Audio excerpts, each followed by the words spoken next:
Should you start a podcast? You're a voice actor. You're an entrepreneur.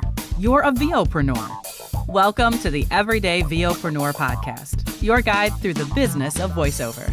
Your voiceover demos are your #1 marketing tool, and you need to display them on your website in a way that works on any device or browser. VoiceSam is the player producers love. Plus, it offers tools that can improve your email signature, quickly create a one-page website, and much more. Sign up now at voicesam.com/Marc Scott and get 3 months of the base player for the price of one. That's voicesam.com/Marc Scott for full details and to sign up. The VOPRENEUR Podcast. Hey, it doesn't suck. Not as funny as Conan. Not as cute as Seth Meyers. Not as smart as Colbert. But he's one of us, and that counts for something. Here's Marc Scott, the original Everyday VOpreneur.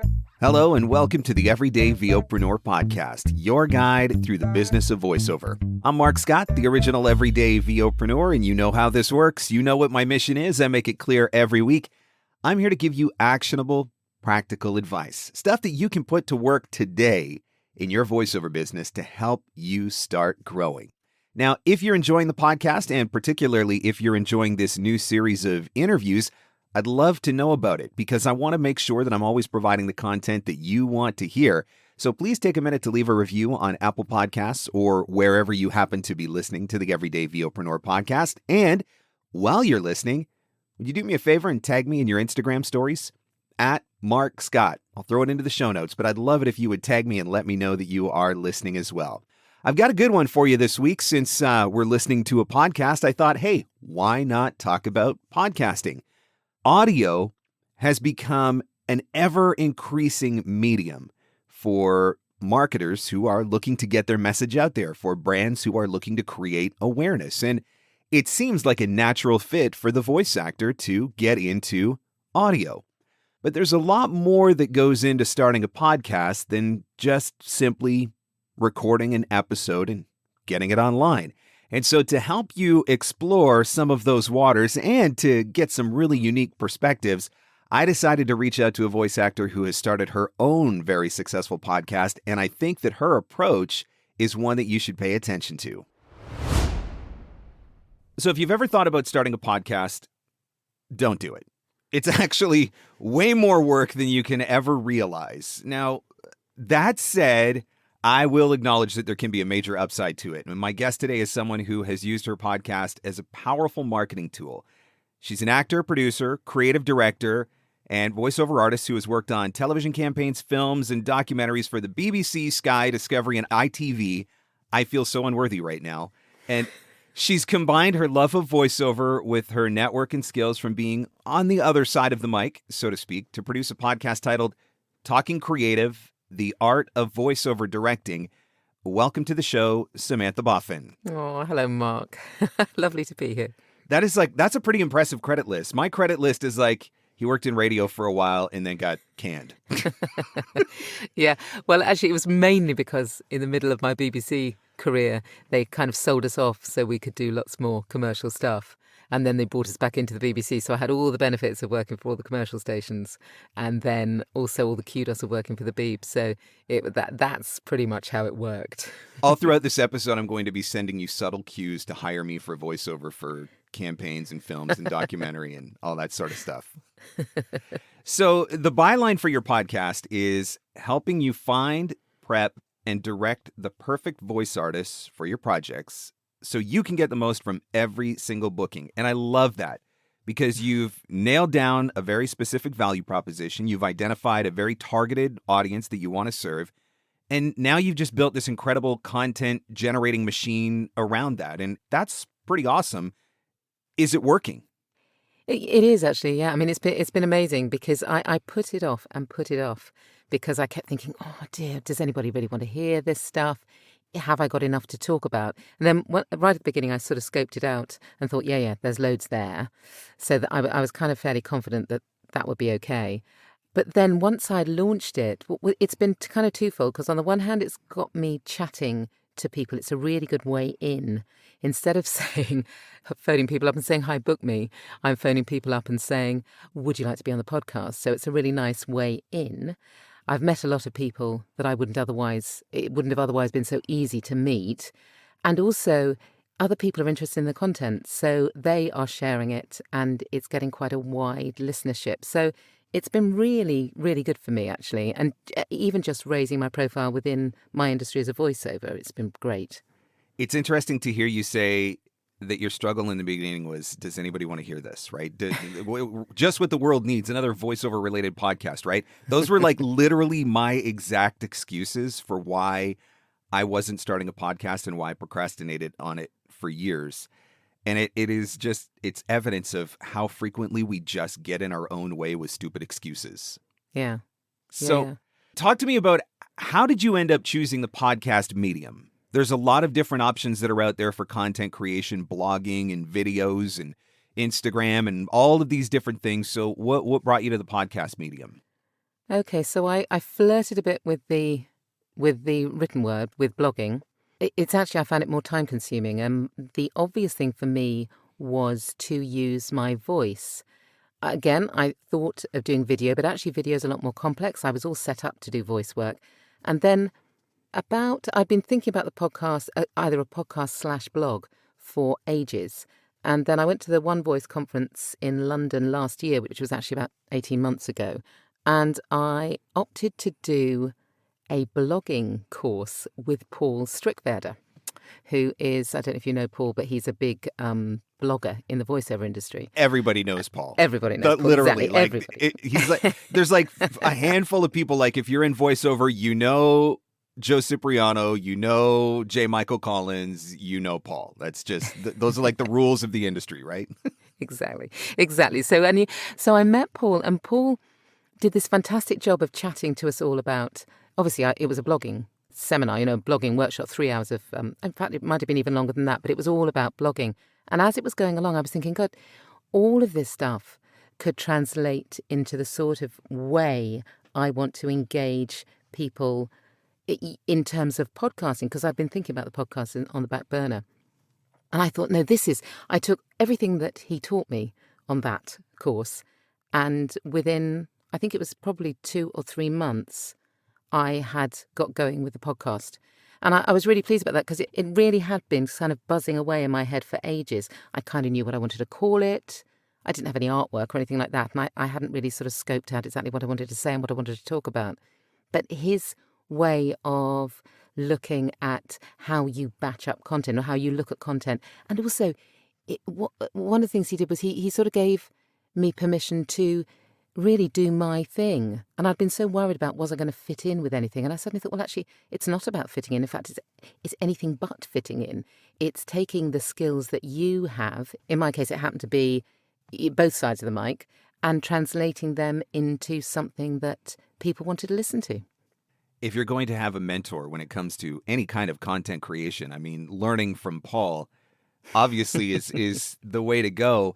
One of the things that you said that I think is, it's valid, is audio makes sense for a voice actor, because in essence, every episode becomes an audition, right? Every single person that listens to your episode, doesn't matter whether they're a voice actor, a voice buyer, whichever side of the table they sit on, it's still somebody that's hearing you, that's hearing your voice, that's hearing how you speak. It doesn't get any more conversational than this, which is what the whole world wants right now. So there's certainly that upside to it as well. But I love that you sat in on this class with Paul, because I'm sure that you can attest to the fact that doing a podcast is not just a matter of walking into the booth and hitting record and starting to talk. Oh, God, no. No. And I think that's a misconception. I think that a lot of voice actors, they start this thinking it's going to be really, really easy, and all I got to do is just go and push the button or whatever. And there's a lot of work that goes in behind the scenes to make a podcast. I should say anybody can just walk into the booth and push record and, have a podcast, but it's probably just not going to be that good of a podcast. If you want to create an engaging podcast that people actually want to listen to, there's a lot more that goes into it behind the scenes. Yeah, definitely. This particular podcast is all about actually being inspired or learning stuff. And so you've got to be sure, if you're the person that's, standing there saying, yes, I can teach you this, or I can discuss this, or I can get people in and ask the right questions. If you've put yourself in that position, you've got to make sure that your content actually works, and so it does. It takes a huge amount of time to scope out each individual episode, even the short ones, and I do quite a few little tiny, sort of one hot thing ones. And even those take quite a bit of time to think up, but the longer ones, they take up a lot of time and quite a lot of research as well. Even if you're interviewing somebody, you've got to do all the research on them. You've got to come up with ideas in terms of the sort of questions that you're going to ask and how that whole podcast episode, the shape of that whole podcast episode, because you want your listener to take out certain things from it. You want them to go away either inspired, or you want them to go away with a bunch of information, or there's a point to every single episode, and you've got to be sure that you're delivering that. Asking the right questions was the part that made me the most nervous when it came to interviewing. And it's why for so long I did not do an interview format for the podcast, because I recognize that it is not easy. And I listen to Tim Ferriss a lot. For anybody that's ever listened to Tim Ferriss's podcast, I think he's a brilliant interview. And if he has a 2-hour episode, he only talks for about 10 minutes in that 2-hour episode. And the reason why he doesn't have to say anything is because he just asks really good questions. And then his guests just kind of go off and do their thing. So that is absolutely a big part of it, is being able to ask those right questions and knowing, what the objective of every episode is. So a lot of podcasts hosted by voice actors have a similar format and concept. Interview other voice actors, learn about them, learn about their stories. Talk to us about the value proposition of your podcast. How did you come up with the concept for Talking Creative? Well, I had been both a voiceover but a voice director for many years, and I was invariably working with voices who were pretty much at the top of their game. So the kind of people that we had in for promotions at the BBC were either named talent, and quite big names at that, or they were really established animation voices or really established voiceovers from big agencies in London. So they were really good. And we were used to directing them in the very small niche that I worked in. And that was great. Then when I went out as a voiceover and connected with all sorts of different directors from all sorts of different backgrounds, I became really aware that so many people don't really know how to work with voices. They don't know how to prep for a session. They don't know how to find the right voices. They are not 100% on how to get the right performances out of the voices. And when I say performances, I mean any sort of performance. So be it a narration or an audio drama or a gaming script. They're not sure, they're not confident on what they're going to do. And so I realised there was this kind of big gulf between what they were able to do and what they were expected to do, if you see what I mean. Because often voiceover directing is part of somebody's job. It's not necessarily the whole job. Now, of course, there are some extraordinarily good voiceover directors out there. And often it's because that is pretty much their job. And they do that, 95% of the time. But for those people that are doing it only part of the time, they've never really been taught it. They maybe haven't watched other people doing it. So they're going in blind. So they're nervous. I found them nervous to ask me to do things, nervous to, get me to experiment in a session. They didn't really know how to set up sessions. They didn't know what to do with me. And I thought, there's something here. And there is something here that I have got expertise in that I can share with all those people out there. And of course, the more recorded content there is out there, and it's expanding and expanding and expanding all the time at the moment, particularly, well, not just in the podcast world, but everywhere. Everybody wants videos or recorded sound. So there was this huge amount of scope for me to actually share all the stuff I'd learned from 20 odd years working in that field. There's a massive perspective shift that needs to happen as a result of something that you just said. And I want to highlight it because I want everybody listening to catch it. We've all been in a horrible directed session where it was very obvious that the client had no idea what they wanted, or they knew what they wanted, but they didn't know how to ask for it. and we get frustrated. And a directed session that should have took 5 minutes ends up taking 45 minutes, and we're just annoyed, or, voice actors are like, I need to get paid more for this or whatever. We've all been in those sessions.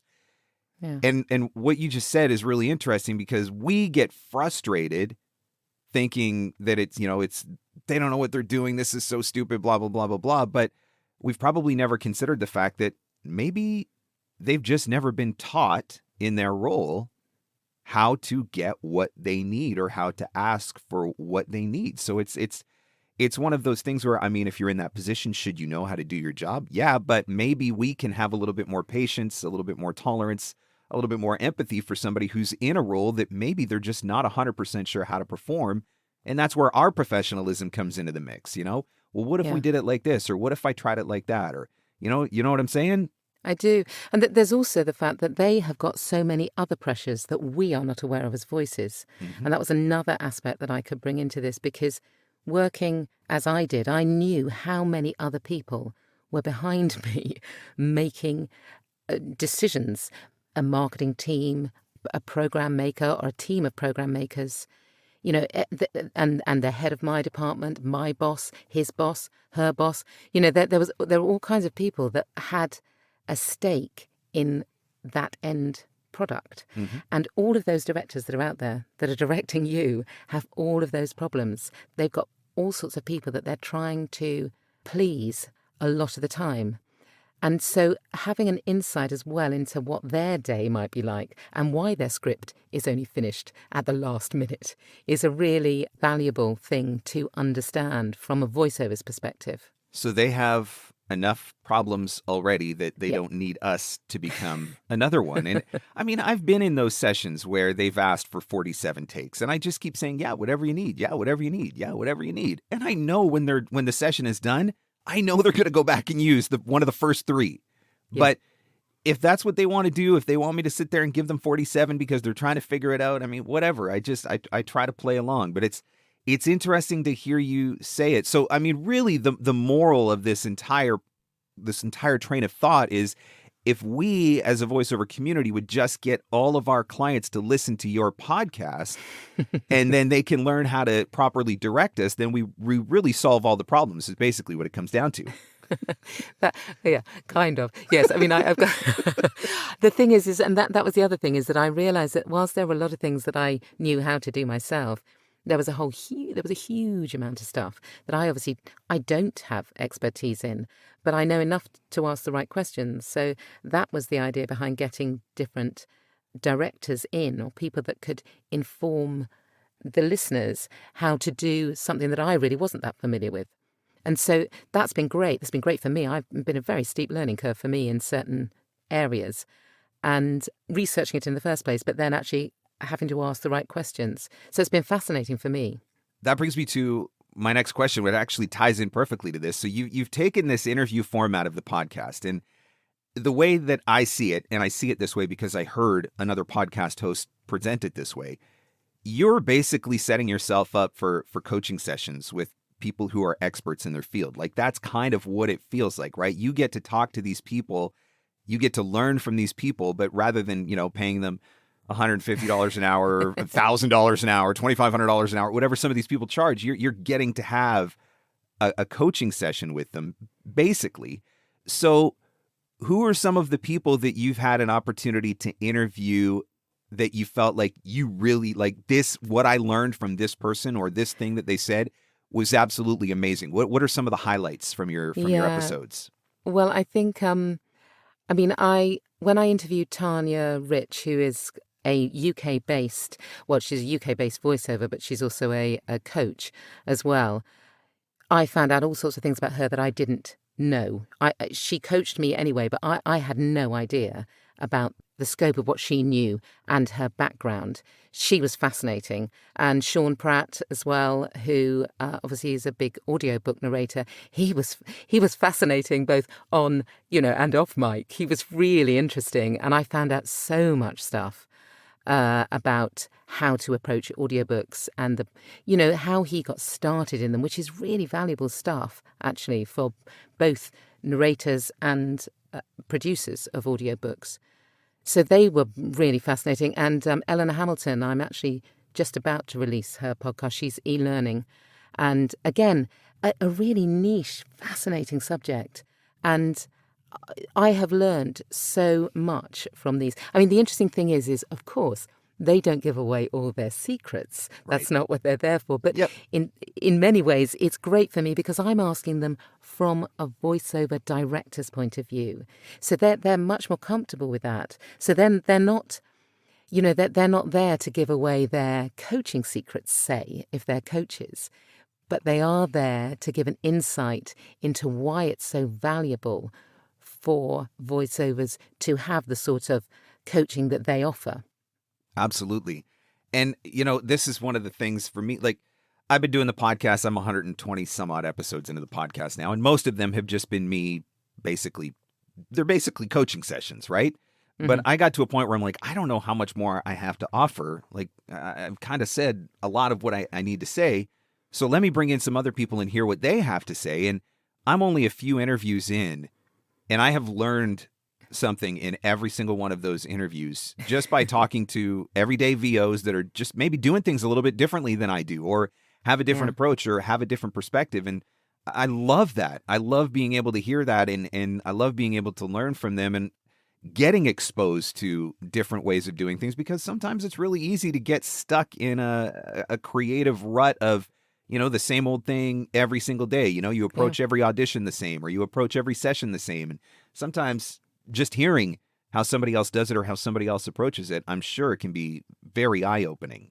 It is. And what I found, which was what I was really hoping for, is that what concerned me was that if I was going to look at every genre in voiceover, if I was going to look at e-learning and IVR and audiobooks and audio drama and narration, if I was going to look at the whole gamut, well, surely the listeners weren't necessarily going to be interested in all of that. But of course, there are lessons that can be learned from all of those genres that you can bring in to give life to your particular area. And that was kind of what I was hoping for. That's what I believe deep down, that the gaming world, for instance, would be able to have qualities in it that would be able to inform and bring to life the corporate world, and vice versa.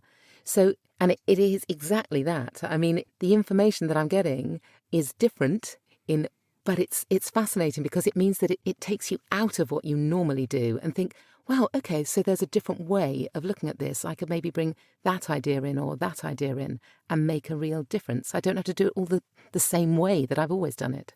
It's getting out of the echo chamber, right? As I'm listening to you speak, I'm thinking about that concept of the echo chamber that we get stuck in, not just in voiceover, in so many areas of our personal lives and in our business. We only listen to one theory or one concept, or we only focus on one approach or whatever. And when we get stuck in that echo chamber, we find arguments, or we find people who can back up our theory or our belief, and we never get exposed to anything new. So who would ever think that a video game coach would have something to offer when it comes to how you approach a corporate narration? Nobody would ever think that. So nobody would ever, they'd never explore that possibility. But here you are telling us, there's insights, there's perspectives, there's things that you can learn. Yeah, no, it is. That's absolutely fascinating. That was a thing that concerned me, as I say at the beginning. Would everybody be interested in all the genres? But actually, I think there's stuff to be learned across the board. And for me, because I was really curious about all of these different aspects, because right at the beginning, when I went into being a voiceover, having come from, as I say, quite a niche part of the industry, and I realised that it really was a niche part of the industry, that there was this enormous industry out there that I knew little about. But it was related to what I did, but I didn't know about it in depth. I kind of set about learning about it all, and I found it absolutely fascinating. And I wanted to bring that enthusiasm into this, because that curiosity that I brought to it, well, I hope it comes across in the podcast, because I'm genuinely curious about all these things, and I'm anxious to learn. And I kind of thought, well, if I'm like that, maybe there are loads of other people who are obsessed with audio who are equally keen to find out about it. Absolutely. That's the thing, right? You're not the only one. Sometimes it feels like you're the only one that would be interested, but there's an audience out there for it. Yeah. So when voice actors create voiceover podcasts for an audience of other voice actors, in my opinion, it becomes less of a marketing tool. And for some podcasters, that's perfectly okay because they're doing it for an entirely different reason or they've got an entirely different purpose for it. But when you create a podcast for an audience of voiceover buyers, I'm assuming that opens up the door potentially to opportunity. Has that been your experience? Can you say, as a result of doing this podcast and having conversations with these kind of people, at this point, has it resulted in bookings or even at the very least in expanding your network of potential opportunity? It has, yeah. No, it definitely has. I mean, it's led to actual bookings. I know that. And it's led to my credibility, if you like, as a voiceover. So that's been really useful. And using it as a marketing tool, and that's the other thing, is it would be such a shame if I just made them and didn't tell anybody I was making them. Yep. So it was a really conscious decision. So I market them wherever I can. And I mainly market, it's true, I mainly use LinkedIn as my platform that I tend to go to. But I've mentioned them many times on Instagram and mentioned them on Facebook and just mentioned them in passing to people that I meet as well. And that continual marketing means that I get in front of a lot of different people a lot of the time. And it always gives me something to talk about. It always gives me a subject to be looking at and talking about that isn't just about me and what I do in voiceover. It's about other things. It's outward looking as opposed to inward looking. One of the things that I love about what I've been able to accomplish with my podcast is it's given me a resource library. So voice actors come to me with certain questions that they want answered, and lots of times they're the same questions. And now I can just say, oh, listen to this episode of the podcast, or listen to this episode of the podcast, or check out that episode of the podcast. So you're creating a resource library for yourself as well. Now, I know you said that you market primarily on LinkedIn, and I know this is going to sound terrible because I'm the marketing guy. I am not always doing a great job of marketing my podcast, and it's something that I've recognized that I need to get better at. And I think it's just because I'm pulled in 1,000 different directions, and I'm like, as long as I send out an email and I, post a thing on social media somewhere, people will listen, it'll be fine or whatever. Talk to me about some of the specific strategies that you're using. Are you just saying, hey, go listen to the podcast? Are you repurposing parts of the podcast? What are some of the strategies that you're using to put it out there? So there's usually when I scope it out probably 2 or 3 months ahead. That's not to say that's not flexible, but it is 2 or 3 months ahead.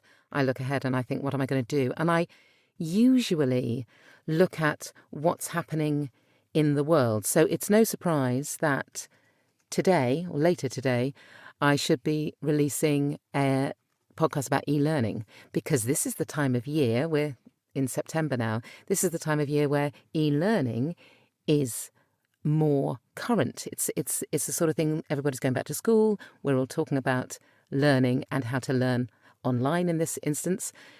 And so I recorded that months ago, but I've kept it because I thought, well, it's going to be a shame to use it in August when nobody's really thinking about e-learning, they're thinking about holidays. So I've kept it there, ready to go. And there are other things. I tend to link stuff to stuff that is happening in the next few months. So there'll be stuff about, well, I know there are going to be things about ghost stories, say. No surprise about guessing when that's going to go out. And there's stuff around Christmas. And actually, but I'm putting out the stuff about Christmas before Christmas, quite some time before Christmas, because actually the directors out there are thinking about Christmas now. Actually, those auditions are already out there. Absolutely. So they need to, if I'm going to give information out there that is useful to them, I've got to not only think what is going to be happening in a few months' time, but whether I need to bring that forward because they're going to want to hear about that before that time comes. So it gives me a reason to talk about it and talk about it now, which then gives me a reason not to just say, oh, here's the latest episode, but it says I can find a neat way into it when I'm talking about it on social media. So I can say, oh, gosh, everyone's going back to school now. And so I thought we could have a look at, e-learning or whatever. I think that's quite important to be aware that it's not just about talking about it, it's when you're talking about it. So that's given me a lot of opportunities to repurpose it as well. So there's the main, marketing bit about this is the latest podcast that's coming out. Then I take things and I make them into, now, I used to do this at the beginning. I used to make things into audiograms. Now, audiograms didn't work particularly well for me, actually. I don't know why. Maybe I was doing them wrong, but they didn't necessarily translate in the way that I thought they would. So there's been a lot of experimentation in terms of how I promote the podcast and how I promote it on different platforms. Very different. Different platforms respond to different things. 100%. That is a key point that everybody needs to pay attention to. And the fact that, hey, there's a lot of experimentation that goes into all of this, right? Even I try stuff all the time that just falls flat. And then something that I did that I took a flyer on ends up being like the winning strategy. But what I love is you're really explaining and really outlining how much strategic planning actually goes into this. And I want everybody to pay attention to that because there is a massive upside to podcasts, but if you think that it's just this easy marketing tool that you can create, it is so not true. And in fact, again, full disclosure, so Sam and I are in a mastermind together, and one of the things that I have talked about in the past for my podcast, I'm that guy that goes into the studio on Wednesday night to record the episode that drops the next morning, Thursday morning. I've always been that guy. Since I was in like public school, like elementary school, I was that guy that was at like 1 o'clock in the morning writing the essay that had to be handed in the next day at school. So I've always been that guy, but I've always felt really guilty about it. And it was actually Sam and talking to her about how well organized she was with her podcast. I felt the conviction deep inside of me, so deep inside of me. And so I am happy to say that as we are recording this interview right now, I am 4 weeks ahead on my podcast. And it is I give you all the credit for that because I see the importance. I've always known that the value was there in planning out and getting ahead. I just didn't always kick myself in the butt to do it. And so I give you credit for that. Well, thank you. But it is a bit smoke and mirrors because although I've got the subjects headings, I've got them all done. There is quite often I get to that week or a day or two before, or even the night before myself, and think, oh God, I've got to do an episode on XYZ tomorrow. I said I was going to do it. I know kind of what I'm going to say, but I haven't actually researched it or done it. So I too am very, very guilty of that. But what's good about it is that I do have the subject headings at least, although they do flex sometimes, they do change. But when you're you've probably found this, but if you're doing interviews, you have to get them in beforehand. You have to have pre-recorded them. Yep. The problem with solo episodes, which is a lot of what I do as well, is that it's really easy to just wing it. It really is. And sometimes it's been good because sometimes I've picked up on stuff that is really current because of it. Yes, 100%. And that's been a really good outcome. That was me last spring when COVID was unfolding and everything was starting to go nuts. I mean, I did probably 4 weeks or 5 weeks of episodes that were just strictly COVID episodes of what's happening right now and how is this going to affect the voiceover industry. And so I was able to kind of live in that moment. But I also know the last week of August, I was on vacation and I sat down and I looked at the calendar and I'm like, okay, I need 12 episodes to get me through to the end of the year. And by the time my week of vacation was over, I had a fully mapped out strategy for, I think, 10. Yeah. And that felt really good. Yeah. But I wouldn't have done that if it hadn't been for the conviction that I felt from listening to you talk about how strategic and organized you were. Yeah, I'm strategic in theory, I suspect. But yes, I know exactly what you mean. And it also helps, I think, if you are really interested in your subjects. And that would be the one thing that if anybody is thinking of starting a podcast, because in many ways, it doesn't really matter what the podcast is about, as long as you really love your subject, because, there are many, many times where, frankly, I don't want to make the episode, but I'm really up against it with other work and I know I've got to do it and I've got to get it out there. And if I didn't have a real kind of passion for the subject matter, then it would become a bit of a drag quite quickly. For sure. Which is why I think a lot of people do give up after, I think 14 episodes or something. Somebody said is that kind of, a lot of podcasts get to about 12 or 14 episodes and then nobody ever makes another one. Oh my gosh! I think this is episode 125 for me, so I'm good to go then. We should be fine. You're way on past that, but exactly. So I think that really, I don't think it matters what you want to talk about as long as you've got a lot to say about it and you're really interested in it. So this is going to be a fun question. I'm looking forward to this one because I'm curious to hear what your experience was, kind of maybe even how it relates to what my experience was. Everybody knows now from this episode, they know that there is absolutely value in starting a podcast. They know that there is, strategic intention that should go into it, choosing the right audience. You've already said that you can credit your podcast with booking you work, which is going to make more people want to explore the possibility of getting into this genre. So in the process of developing and launching your podcast, were there any hard lessons you learned from mistakes that you made, challenges that you underestimated, hiccups that came along in the journey? What were some of the things that were like, oh crap, this is way harder than I thought. Maybe I should just not do this. Or did you have those moments? I did. I had a real, I remember being really stuck on what to call it, which sounds ridiculous now looking back. And I'm really pleased that I came up with the one, Talking Creative has been a really good title for me. But I came up with all sorts. My favourite one was going to be, and I had the artwork scoped out, I had everything, and it was a really weird title, and it was called The Gun in My Hand is Loaded. And that's what I wanted to call it. I think it's a good thing that we didn't go that route. It's a good baby. But the reason I wanted to call it that was because I had an interview with an audio drama director called Dirk Maggs. Now, Dirk Maggs is pretty big in the industry, huge in the industry, and he's just finished The Sandman with Neil Gaiman. He's done some fantastic, incredible audio dramas. And Dirk said this to me within the context of how you create audio dramas. And the reason was, he said, what you do in an audio drama is the worst thing you can say is get a character to say, the gun in my hand is loaded. What you need to do is make it clear from the click, from the positioning, from the breath, from what's happening in the scene that the gun in that guy's hand is loaded. Mm-hmm. It's clunky to say it out loud and make it part of the dialogue, which was absolutely right. And I thought, God, that's an amazing, that's just a brilliant term. It's just a great little phrase. But of course, it was far too unwieldy for a podcast, and I'd have had to explain it every single time I ever talked to anybody about it. And it held me up for ages trying to find a good name that wasn't ploddy and that was creative. So that one was creative at least. But you can go too far one way or the other, and that held me up for ages trying to find the right name.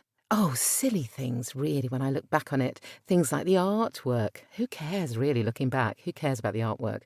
And yeah, I think also just that imposter syndrome that kicks in for all of us in any capacity. And I think, gosh, really, who am I to do this? Who am I to make this podcast about this? Will people think I know it all? Because I definitely didn't know it all. And so it was trying to get the tone right in the first place that enabled me to say, look, I'm really interested in talking about this subject and I know a bit about it.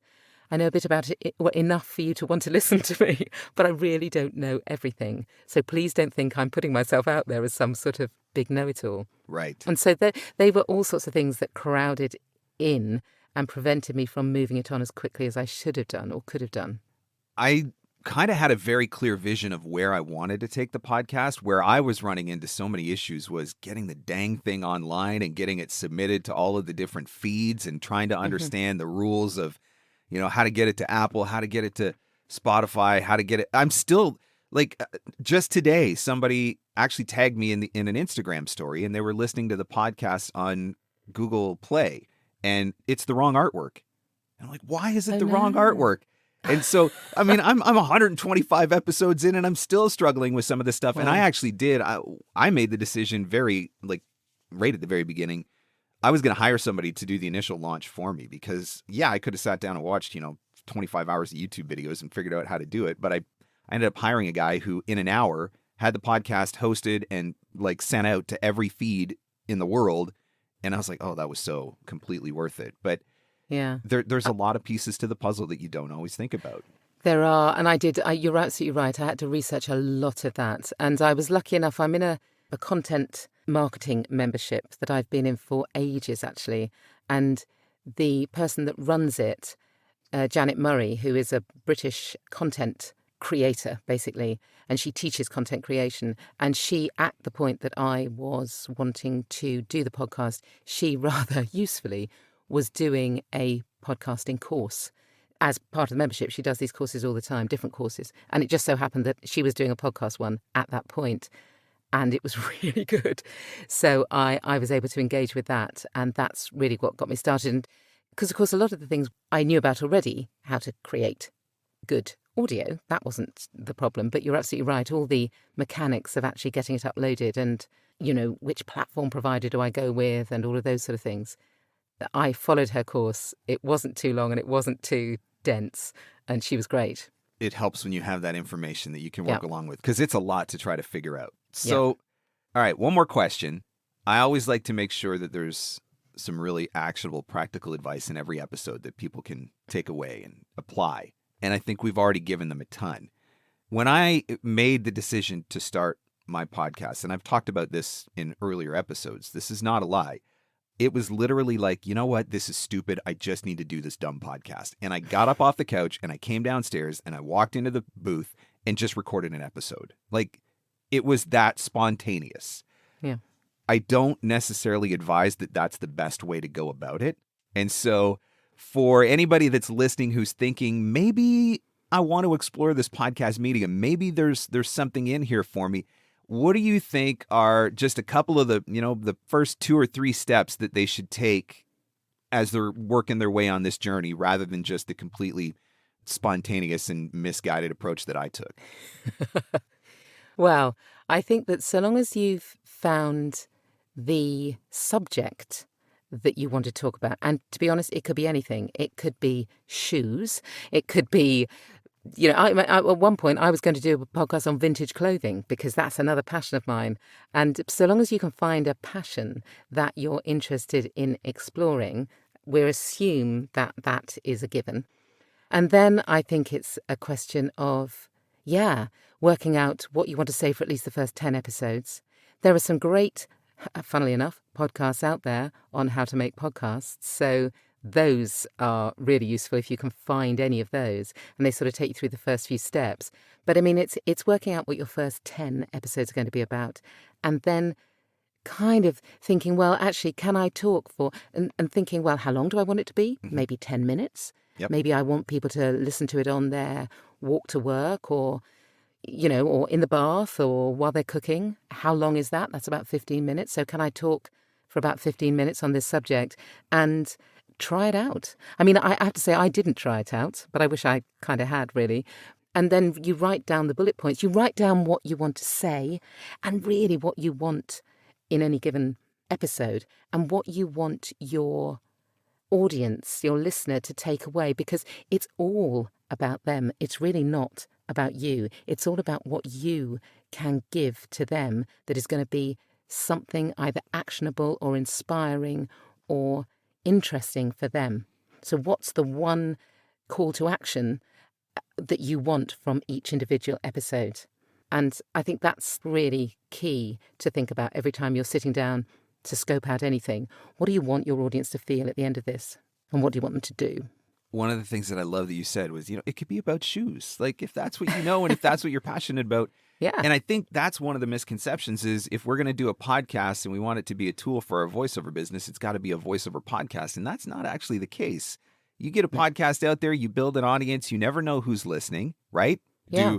Do advertising agency executives wear shoes? Yes, they do. Do e-learning instructional designers wear shoes? Yes, they do. So you never know who's listening. So even though the episode may not specifically be about voiceover, if somebody wants to find out more about you, find out more about your story, and then they find out that you're in voiceover, you still could have something that could come from that. So it's having a plan, though, is absolutely key.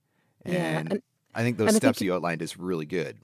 Well, also think if you love it, if you enjoy your subject, you can bet your bottom dollar there'll be other people out there that enjoy it as well. But if you enjoy it, you're much more likely to share it as well with people and talk about it and say, oh, I've got a podcast on X, Y, or Z. And then you will find your audience. And actually, I know that there are podcasts out there that have tens of thousands of listeners. But if you've only got 20 really engaged listeners, you're doing a great job because you're making a difference to those 20 people. And obviously we want more than 20, but the point is that if you're making content that even quite a niche audience loves, that's a great thing to be able to do. Yep, 100%. 100 dedicated listeners is better than 1,000 random passive listeners, right? Yeah. All right, I'm going to go start mapping out my plans for a new podcast all about barbecue. I'm going to get working on that.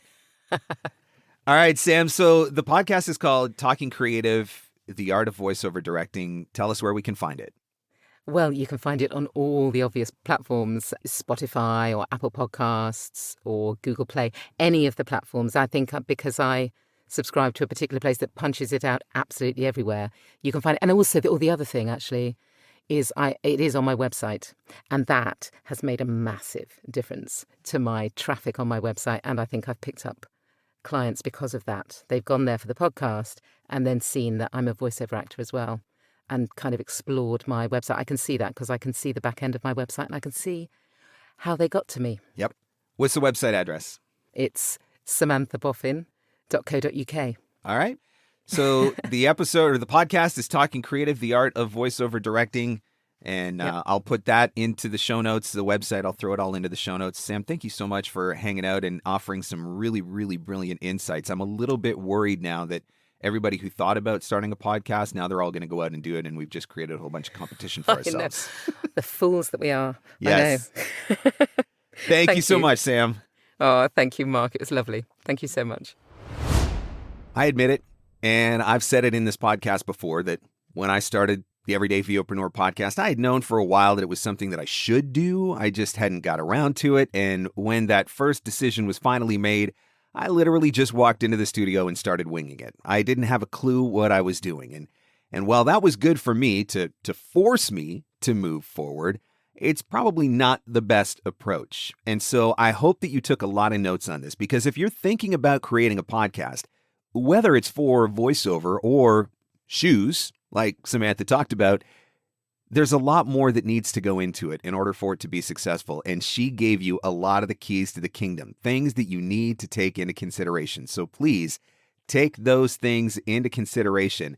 And I think that the podcast medium is one that is absolutely worth exploring. So if you have enjoyed this episode, if you picked up some great tips from Samantha, and I'm sure you did because she had so much to offer, I would love it if you would let us know that you were listening by tagging us in your Instagram stories. I am at Marc Scott, and Samantha is at Samantha Boffin. I'm going to put those in the show notes for you so that you can look them up just to be on the safe side, but I'd love it if you would tag us in your Instagram story. Let us know that you are listening. Let us know that you enjoyed this episode. As always, subscribe so you never have to miss one of these episodes. You can do that wherever fine podcasts are given away for free, including Apple Podcasts, Google Play, Spotify, Stitcher, Podbean, Amazon Music. It's everywhere. And of course, you can check out the complete archive. We're up to 125 episodes now. And those are always available at VOPRENEUR.com. That's VOPRENEUR.com. Thanks so much for listening. I'll catch you on the next one. The Everyday VOpreneur Podcast. Available everywhere fine podcasts are given away for free. Mostly, we think. Your voiceover demos are your #1 marketing tool, and you need to display them on your website in a way that works on any device or browser. VoiceSam is the player producers love. Plus, it offers tools that can improve your email signature, quickly create a one-page website, and much more. Sign up now at voicesam.com/Marc Scott and get 3 months of the base player for the price of one. That's voicesam.com/Marc Scott for full details and to sign up. And sing. And that's a wrap. Thanks for hanging in. Thanks for hanging out. Want more VOpreneur goodness? Jump online at VOPRENEUR.com.